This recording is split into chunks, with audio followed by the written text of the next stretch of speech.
So today we heard from GM. This is exactly what we are seeing, what we're projecting. And specifically, they announced a $1.1 billion hit to profit in the second quarter. Anything built with steel, you've seen. The costs go up 30%. In the U.S., steel, aluminum, auto parts, they don't make headlines every day. But right now, they're at the center of one of the biggest economic standoffs in North America since returning to the White House. President Trump has brought back tariffs as a cornerstone of U.S. trade policy. His approach aggressive, unpredictable, and increasingly personal, even toward allies like Canada. As of mid-2025, Canada faces up to 50% tariffs on steel and aluminum and 25% on all imported auto parts under the latest round of Trump's reciprocal tariff strategy. The policy was meant to protect American jobs. Instead, it's triggered a chain reaction starting with Canada's steel industry. He goes down that road. I wouldn't recommend the president going down that road because every tariff on Canada is a tax on Americans. Faced with mounting tariffs, Canada didn't wait to plead for exemptions. It pivoted. Led by Ontario, provinces began rebuilding domestic production. Premier Doug Ford announced support for reindustrializing everything from aluminum cans to I-beams and rebar. The federal government under Prime Minister Mark Carney followed suit, launching targeted subsidies, cutting red tape, and fast-tracking investment approvals. The result, a national push to reduce reliance on U.S. steel and harden Canada's industrial resilience. But the shift wasn't just about survival. It was strategic. Canada's new steel capacity is being redirected toward domestic auto production and exports to Asia and Europe, bypassing the United States entirely. This isn't just a policy response. It's an economic transformation, and it's already reshaping the broader North American auto market. And so with that, GM and Tesla hit by tariffs tells you there are higher import costs because you have to pay that tariff when that part or that car is coming over the border. GM and Stellantis, these are American car companies that are getting hit by this. Trump's tariffs weren't supposed to hurt U.S. manufacturers, but the damage is happening fast. In the second quarter of 2025, General Motors reported a $1.1 billion loss directly tied to higher input costs. Stellantis followed with a $2.7 billion hit in the first half of the year. Both companies pointed to rising prices on steel, aluminum, and components that now cross the U.S.-Canada-Mexico border multiple times each leg of the journey, triggering new duties. These companies had spent years building supply chains under the USMCA framework, a system Trump himself helped renegotiate. Now, his own tariffs are making that system unworkable. U.S. steel prices have risen by up to 30% since March, according to the American Iron and Steel Institute.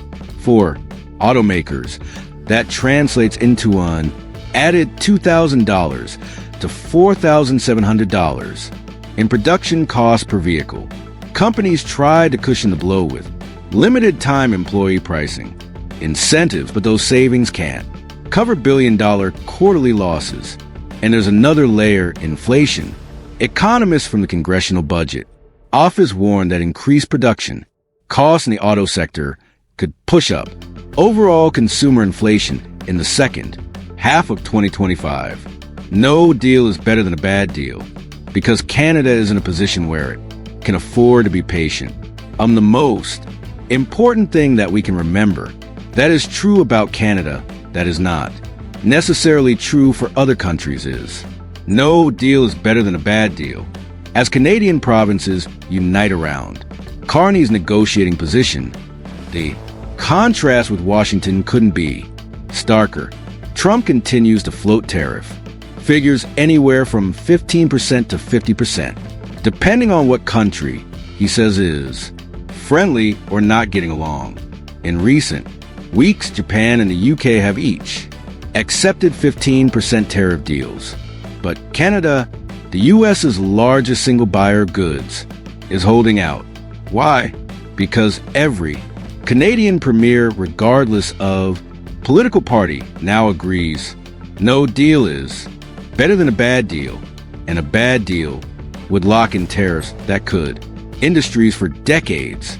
Meanwhile, the lack of consistency in U.S. trade messaging is creating a climate of confusion for American businesses. No one knows what rules will apply next quarter or even next week. Trump's tariffs were pitched as a tool to force better deals abroad, but the fallout is landing at home. In Canada, they've sparked a national industrial revival. In the U.S., they're squeezing auto manufacturers, disrupting supply chains, and raising prices for consumers. This isn't just a backfire. It's a warning. That unpredictable trade policy doesn't just alienate partners. It turns into attacks on your own economy. And this time, Canada is no longer waiting at the table. It's building something stronger, and it's building it without asking permission. China's influence on the world stage. Term thing. China's influence on the world stage has been growing, and America's has been declining. It seems to have accelerated in the last few months. Trump's tariffs were supposed to make America stronger.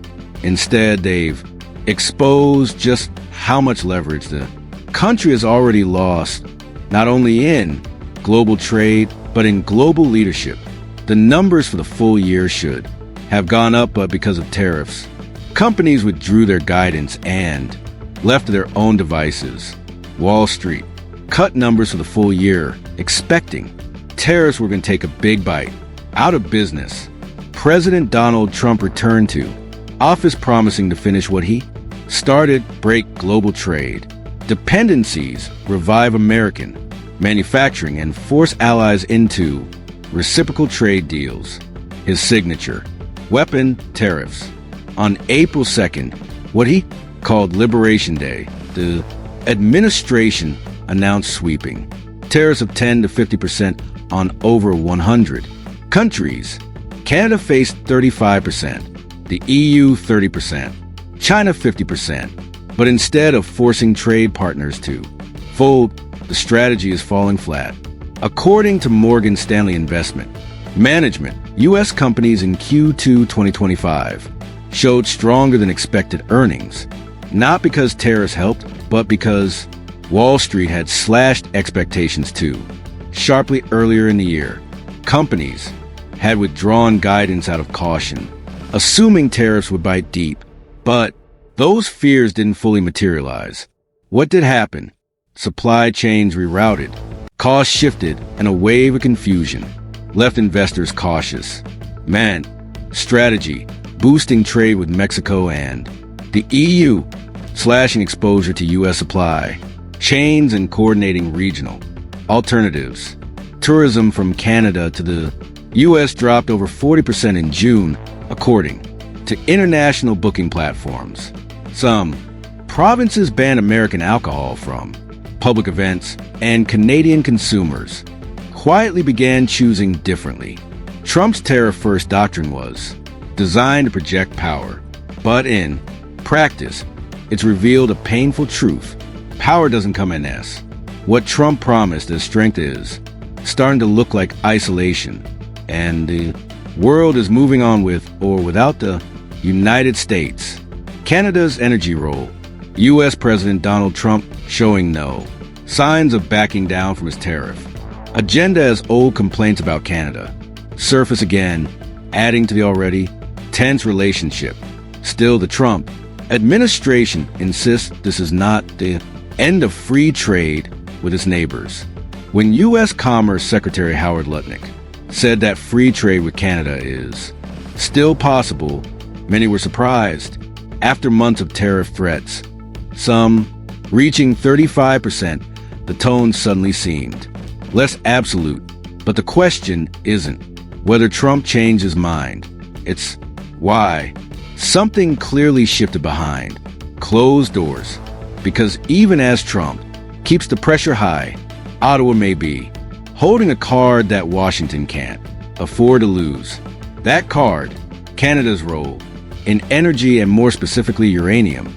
Largest uranium line comes out of Saskatchewan, comes over to Ontario, and then gets enriched down in the U.S. Amazon, Google, Meta, and Microsoft are all betting on nuclear energy to power their AI data center. From California to Virginia, tech giants like Amazon, Google, and Microsoft are expanding massive data centers. And all of them have one thing in common. They demand enormous amounts of electricity, clean, constant, and carbon-free. Nuclear power, once overlooked, is now back in the spotlight. And uranium, its essential fuel, is in short supply. The U.S. has tried to revive domestic uranium production. In 2024, the U.S. mined only 676,939, according to the U.S. Energy Information Administration. That's less than 1.5% of the roughly 48 million pounds America currently needs each year, and the gap is only growing. Trump's own executive orders target 190 million pounds per year by 2050 as nuclear power quadruples to meet energy demand. But there's a problem. America now imports over 95% of its uranium, and the infrastructure for enrichment and processing is still dominated by Russia and China, two geopolitical rivals. That's why Canada's uranium supply is vital. The Cigar Lake mine in Saskatchewan, operated by Cameco, produces 11% of global uranium demand, and a significant, though undisclosed, portion heads directly into the U.S. nuclear fuel cycle. If Canada brings that leverage to the negotiating table, it could change everything. And uranium is just the beginning, because beyond nuclear fuel, Canada also powers America through oil, gas, and electricity, resources equally hard to replace. Canada isn't just waiting for Trump's phone call. It's already shifting its energy exports away from the U.S.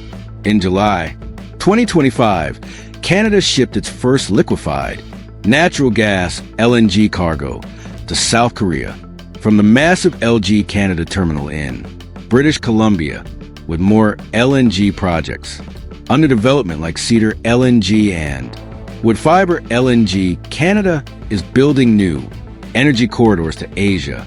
Meanwhile, uranium exports to the European Union are surging. France's EDF signed long-term contracts for Canadian uranium to help reduce EU dependence on Russian energy. And in this broader strategy, Trump's tariffs have ironically accelerated Canada's diversification. By turning to Asia and Europe, Ottawa has reduced its reliance on American buyers and increased its leverage in return. Of course, the U.S. has other energy suppliers. Australia, for example, ships uranium to America that's left is a short list. And Canada is at the top, not just for uranium, but also for nickel, aluminum, auto parts, and crude oil. Ontario alone holds the world's most accessible reserves of high-grade nickel, which is critical for electric vehicles, defense, systems, and AI servers. With supply chains so closely tied, the message is hard to miss. The two economies are simply too integrated to pull apart. Trump's golden age. Donald Trump has announced that he wants a golden age for the American economy. That means they're going to need more energy, more minerals, more steel and aluminum, more lumber, more concrete, more of the things that Canada is already sending them. Uranium and energy more broadly isn't just a Canadian export. It's leverage. In a negotiation driven by tariffs and tension, it might be the key to securing a deal with Trump. That's why despite all the pressure and posturing, a partial deal before August 1st remains on the table. Canada may agree to some targeted tariffs on autos or steel, but only if its core energy exports remain protected, because in the end, this isn't just a trade fight. It's a test of how two deeply linked economies find balance in an era of brinkmanship.